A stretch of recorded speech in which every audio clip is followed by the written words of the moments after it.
Welcome to this presentation on Qiqqa software. Qiqqa was developed by Jimmy Jardine, a PhD candidate in computational linguistics at Cambridge University. Jardine invented the software when he realized there was no software package on the market that could handle many advanced features of using PDFs for academic purposes. The major features of Qiqqa include document management, annotation and highlighting tools and annotation reports, document syncing both to an online library and also between computers, brainstorming, an integrated web browser built for academic research, and it's designed for academics. Qiqqa is only available currently for the Windows platform. To get started with Qiqqa, you need to go to the Qiqqa website and download the software and go through the usual software installation steps. Now we're finally inside Qiqqa. Let's do an overview of the main view. There's a series of buttons across the top. In the main pane, there's a list of your libraries. On the right, there's a link to some podcasts and also information about new features. When you start using Qiqqa for the first time, you'll have a library with your username and also a guest library. You don't really need the guest library. That's for people who want to test Qiqqa without signing up. If you want more libraries, you can use the Manage Libraries button. This takes you to the Qiqqa website where you can add new libraries. Why would you want to do that? Say you're doing research for two major papers. You might want a separate library for each one. Or you might want a library for your articles, but you want to share a library of articles with someone else. You can set up a separate library for sharing. In practice, though, you might only ever need one library, so just start there. Now we'll open a library. Start with the library with your username and click on it to open. Let's tour the screen. We'll start at the bottom left and go clockwise. On the bottom left, we have a small advertisement. There is a premium version of Qiqqa that has no ads, but the ads in Qiqqa are pretty unobtrusive. There's no blinking, flashing things, for example. Still, if they bother you while you are working, you can temporarily close them so you can get some real reading done. Immediately above the ad is a section where we have tags for items in the library and also search functions. We'll look at this later when we have some content in there. Above that section, we have some sort options. If you want to browse the articles in your library, you can sort by title, authors, year, and other features. Then there's the big toolbar at the top. Again, if you want to see what any of these buttons are for, just hover your mouse over them to see the pop-up text. I'll go over some of these buttons in more detail in a little bit. Note right above the toolbar there is a tab that says Home and a tab for your library. You can have more than one library open at a time, and each will show up in a separate tab. If you want to get back to the home page, you can click on the Home tab. The center of the screen is pretty blank right now since we have no documents, but Qiqqa has some text giving you basic instructions on how to proceed. Now we'll add some documents to Qiqqa. There are several ways of doing this. First is the drag and drop method. Open Qiqqa, open the folder where your documents are, drag and drop the documents into the library. Note that my files have really unhelpful titles like 497311.pdf. I used to waste time changing those titles to something more useful, but I don't do that any longer. You'll see why in a bit. Another option is the Add Files button. In the browse screen that appears, choose the file you want to add. If you want to add more than one file, you can hold the Control button while you click on each file. It will then add all of them.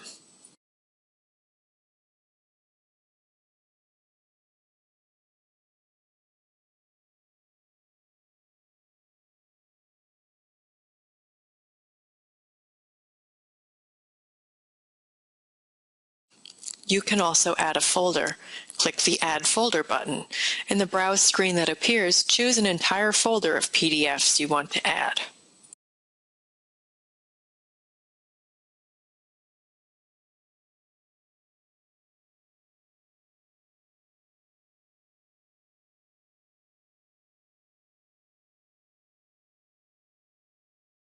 Another option is Add from Import.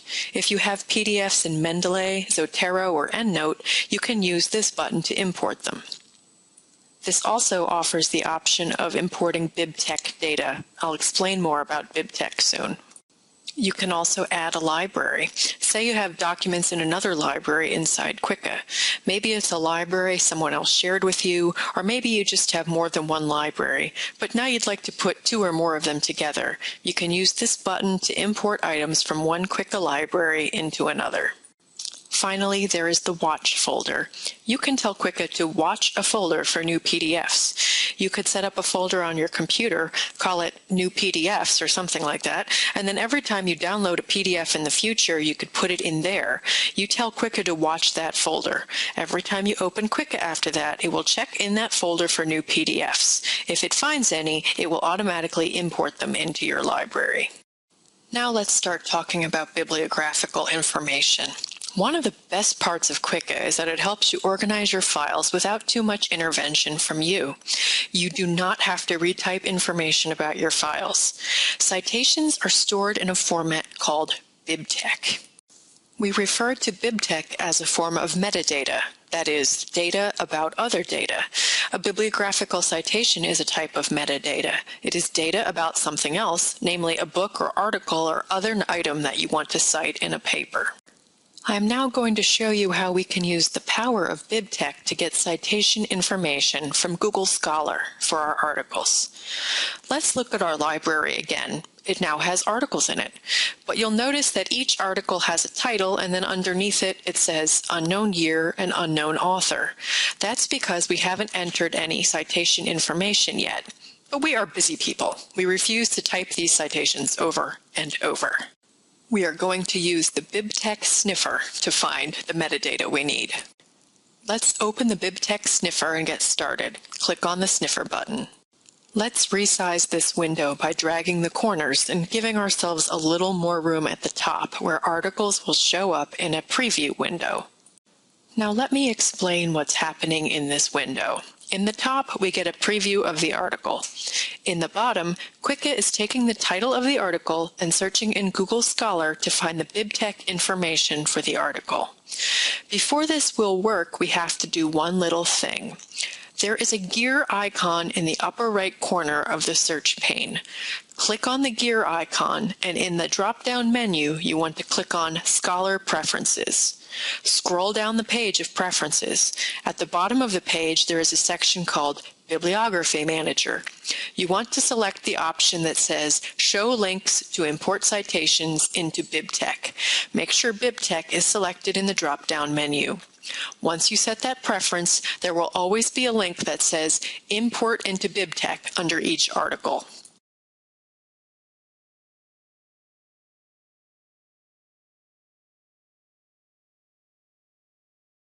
Once you find the right article, just click on Import into BibTeX.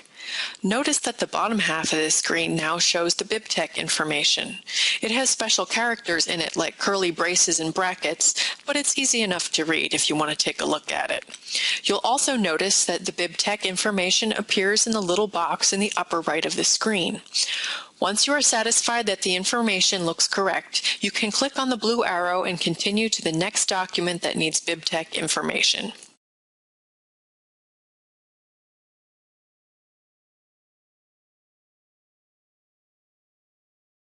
There's a little trick here. Qiqqa looks for the information in the biggest font on the first page of the article and takes it to be the title. But sometimes that's wrong. In this example, it just picked the word integrating, which is not at all helpful and is not the entire title. There's a really great feature here that helps you. If Qiqqa picks the wrong information for the title, you can just look at the article preview in the top of the window and highlight the title of the article. Qiqqa will then start a new search in Google Scholar in the bottom window with that new title information. Here's another example where it tried using too much information for the title. I find that JSTOR articles are sometimes a problem because they provide their own cover page, like a fax cover page, before the actual article starts on page 2. But the fix is really simple. Just drag your cursor over the title. Again, as soon as you stop dragging your cursor, Qiqqa will start another search in the bottom pane. If you did it wrong, don't worry. You can do it again, and it'll execute another search for you. As you go along, you will get faster at this, and it will take mere seconds to glance at each article to make sure that the title is correct. Want to go super fast? You can click on the little magic hat button under the blue arrow.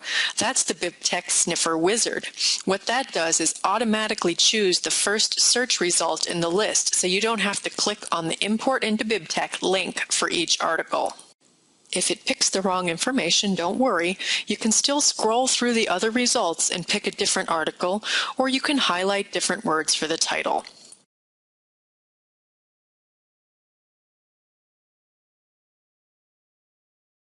Now, what if you're going along, clicking through all this great metadata, and then you just can't find the right search result for an article? You have a search box where you can manually enter different words to try a different search. In this example, I try using the first part of the title and the name of the publication. I still don't find useful results, which is rare, but we'll just delete the BibTeX information for this article in the preview pane and move on to the next item. We can come back to this one later and enter information in a different way. Now we're back in the regular library view. How can we tell which papers are lacking metadata? The ones that have BibTeX metadata have a year and an author under the title. The ones that say unknown year and unknown authors are usually the ones that still need metadata. Now we can fire up the BibTeX Sniffer again, and it will start looking for BibTeX metadata for any paper we have in the collection that still doesn't have any. Or we can click through to an article and manually enter information. Note that if you hover your mouse cursor over the little PDF icon next to each title in your library, you can see a preview of the first page of your article. That's a helpful way to see at a glance if you're looking at the right article. I'll pick the article I couldn't find the right BibTeX metadata for. In the lower left, note that there is a section for BibTeX.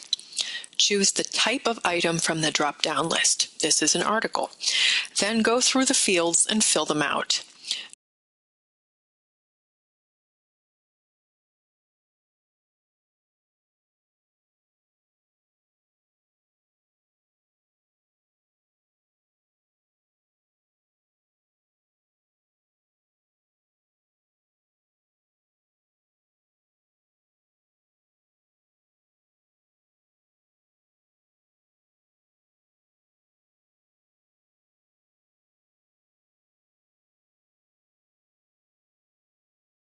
Note at the bottom that there are a few blank fields where you could add your own special fields. One of my favorite fields is the comment field. You can make little notes to yourself here. Later, you'll be able to search your library, including anything you entered in the notes. I find, as in this example, that I sometimes can't remember the article title or author, but I can remember who recommended it to me, so recording that is really helpful. When you are done, you do not have to hit a save button. Just exit the document. The BibTeX metadata is automatically saved for you.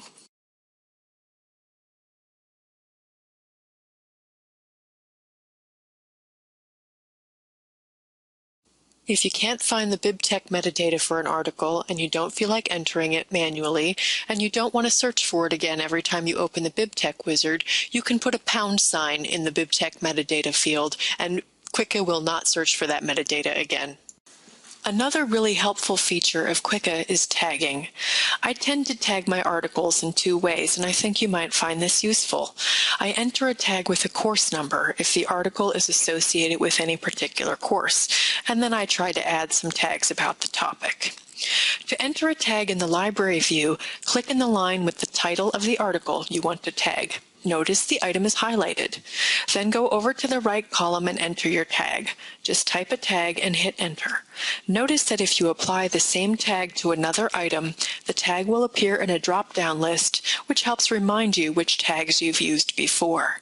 Note, too, that each tag has a little X at the end of it. If you don't want that tag on that item any longer, just click the X at the end of the tag and it will be deleted from that item. I have assigned more tags to things in my library.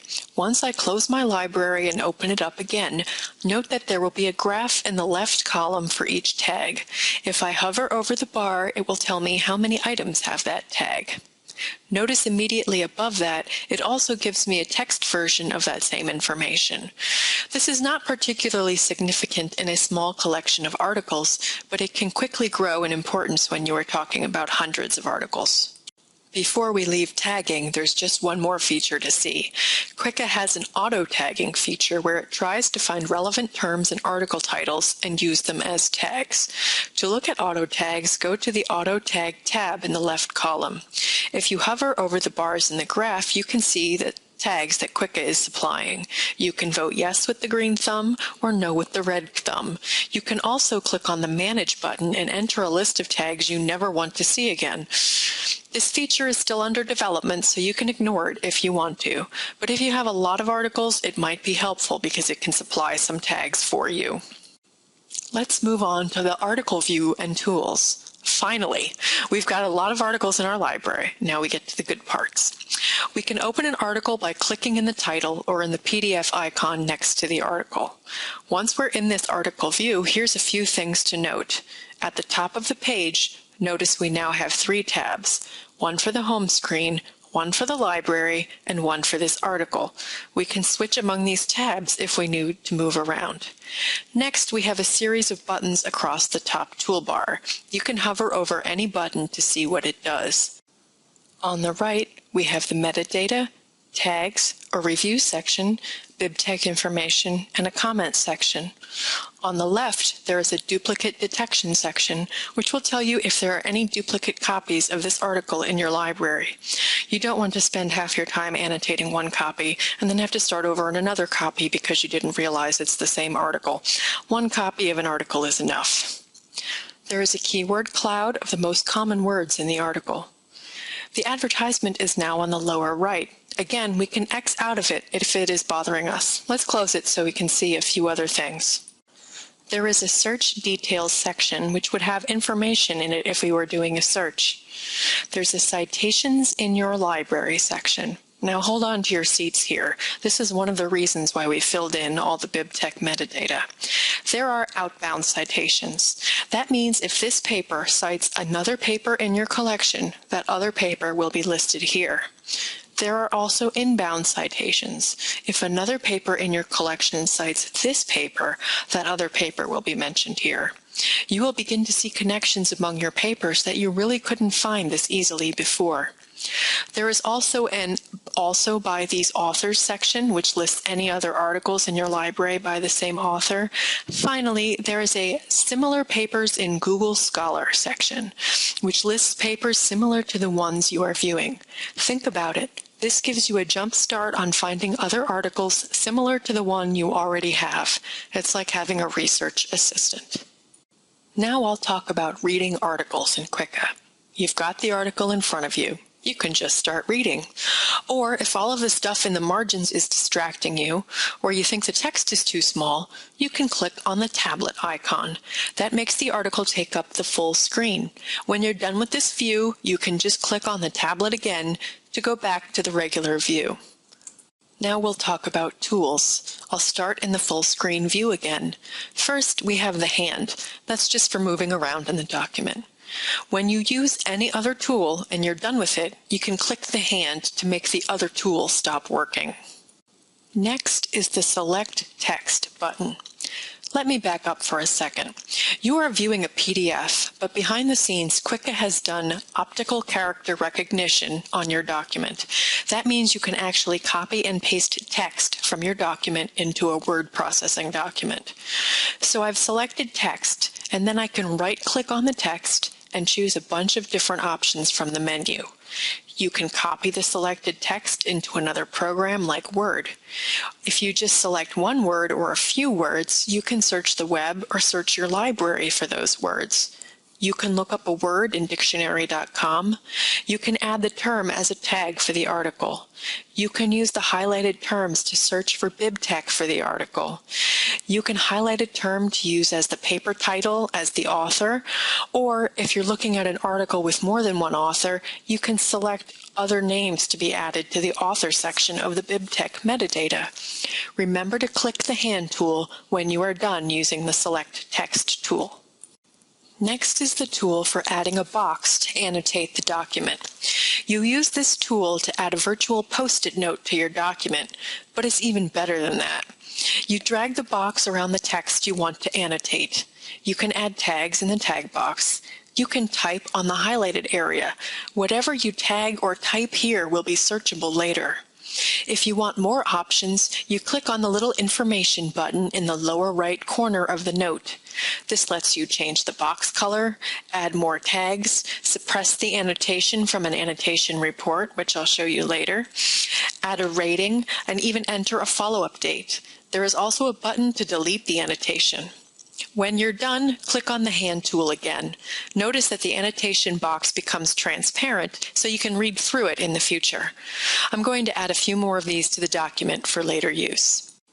Next is the highlighting tool. Just click on it and drag it on your screen. If you highlight something accidentally, you can unhighlight just by clicking on it again. When you're done with the highlighter, click the hand tool to stop using the highlighter. The next tool is a pen for drawing on your PDF. I'll admit I don't use this much, but I don't have a tablet laptop.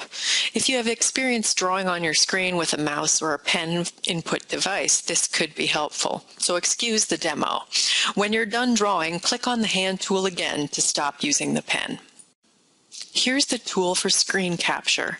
Say you want to capture a section of the text, or especially a graph or some other figure. This acts as a screen printing application to take the part you want and put it on the clipboard so you can copy it into another document like Paint or Word. The next tool button is for brainstorming and mind mapping. I'm going to leave that one aside for now. I hope to return to this and other more advanced features in a later video. The next tool button is for finding other documents in your library that cite this document. In this case, no other documents cite the one that I have here. Let's talk about navigation options. The first option gives you one page at a time. The button with the 2 on it gives you 2 pages side by side. The button with the infinity symbol zooms out to show you many pages. This is helpful if you want to click to a certain chart or an annotation. You can see them in this bird's eye view. The button with the 3 dots zooms to the full page again. The button with the 1 on its side shows the page sideways. Next, we have zoom in and zoom out magnifying glasses. The next button is really helpful for navigation by sections of a paper. Many new PDFs come with section headings that are used to construct a table of contents. If a PDF has that, Qiqqa will use it. If the PDF doesn't have a pre-made table of contents, Qiqqa will try to create one by looking for section headings. You can use this tool to jump around to different sections of the document. It doesn't work flawlessly yet, but they're working on it. There are also up and down arrows for going up or down one full page. There's a slider bar for choosing a page as well. These tools may sound minor, but when you think about how annoying it can be to navigate a really long PDF, you'll see that these can save a lot of time and aggravation. Now we'll turn to the last few buttons that are on the toolbar. There's a little video icon that links to Qiqqa's own instructional video on this section. There's a Save button if you want to save another copy of this PDF. You already have a copy somewhere if it's in your library, but maybe you want to have a new copy with a new title so you can store it somewhere else. You can do that easily with this button. There's a Print button for printing the document. The hand icon is for emailing and sharing your document. It creates a temporary link to a copy of the document it stores online. The link only works for 3 days for copyright compliance purposes, so if you send it to someone, you should let them know the link only works for a few days. There is a button to convert your entire PDF to text, which is useful if you need to include huge chunks of it in a word processing program. When you click on this button, Qiqqa will open your default Word program and put the text into a new document. You can then save it or copy and paste it from there into something else. There is a button for listening to an audio version of the text. Finally, there is a negative button which can be helpful with some documents since it can make them easier to read. This has been helpful sometimes when I have smudged or spotty PDFs. One of the great features of Qiqqa is that you can generate annotation reports from the things you have annotated in your documents. Let's close this document and go back to the main library tab. The annotation report is created for all the documents in your library, so if you have 50 documents but you only added annotations to 5 of them, only the annotations for those 5 documents will show up in your report. Let's imagine you have 300 documents in your library and they're on somewhat related subjects, but you don't want an annotation report for all of them. You just want an annotation report for ones with a certain tag or a particular search term, or maybe you just want to pick a few documents in particular. Let's review those steps first. To pick the items with one particular tag, go to your tag list and pick the tag you want. To pick the items that have a certain search term, enter your search term in the search box, and only the documents with that search term will appear. To pick just a few items without relying on tagging or searching, look to the right column. Qiqqa has tips there on how you can select specific documents. The easiest way, I think, is to select the checkbox under the title for the documents you want. Another way is to hold the Control key while clicking on the documents you want. There are a few other methods listed in the right column. Now that you've picked the documents you want, you can click on the Annotation Report button.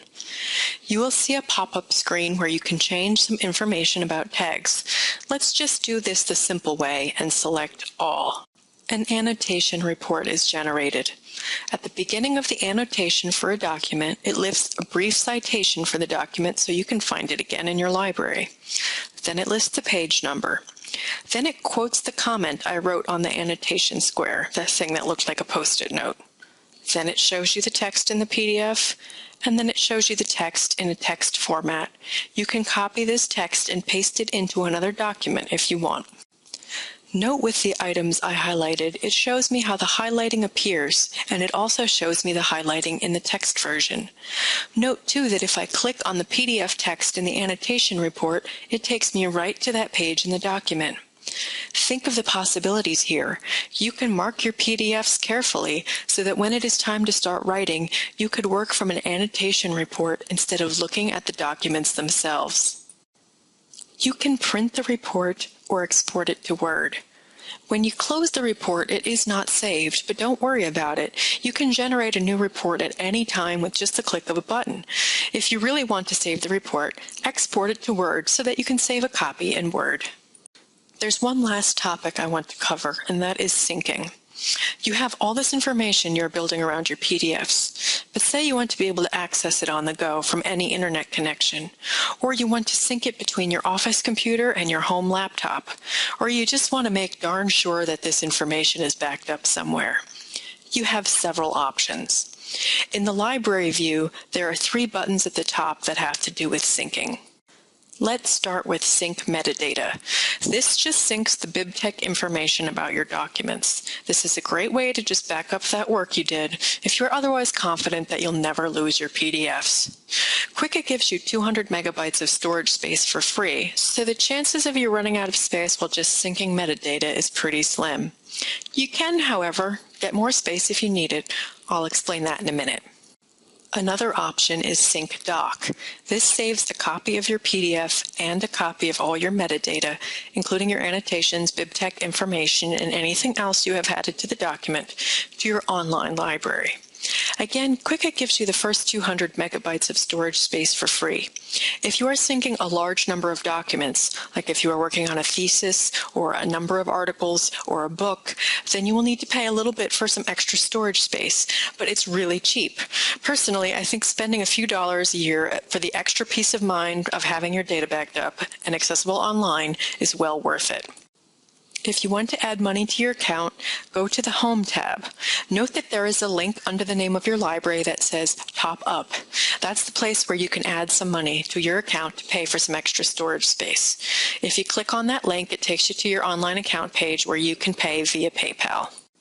You might be wondering, how much is this going to cost me, really? Listen, I wouldn't have demonstrated this free software if I thought that there was a big catch at the end. Here's a demo of some space usage. I have 32 documents in this library with some annotations, tags, and other data. Let's go ahead and sync the library and find out.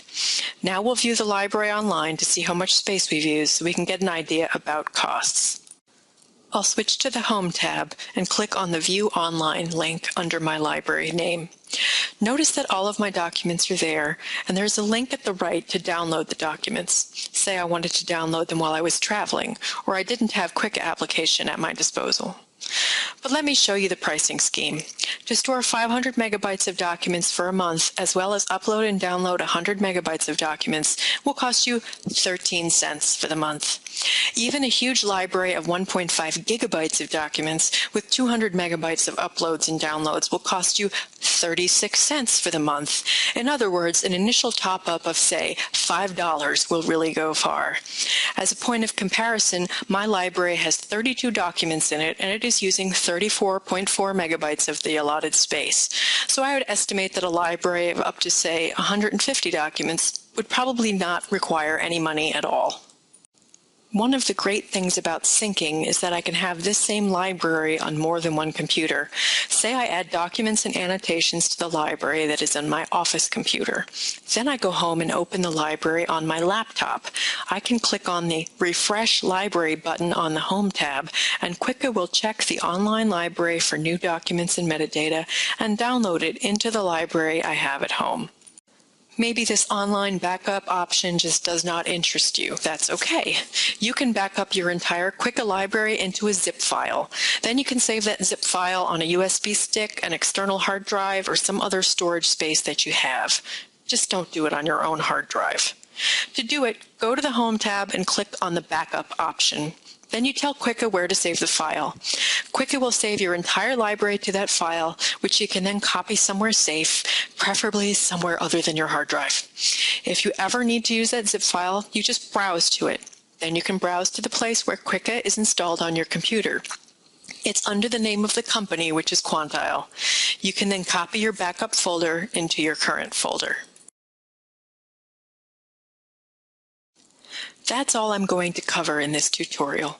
Qiqqa has many other features. For more information, visit the Qiqqa website at qiqqa.com and check out their help and tutorial and FAQ sections.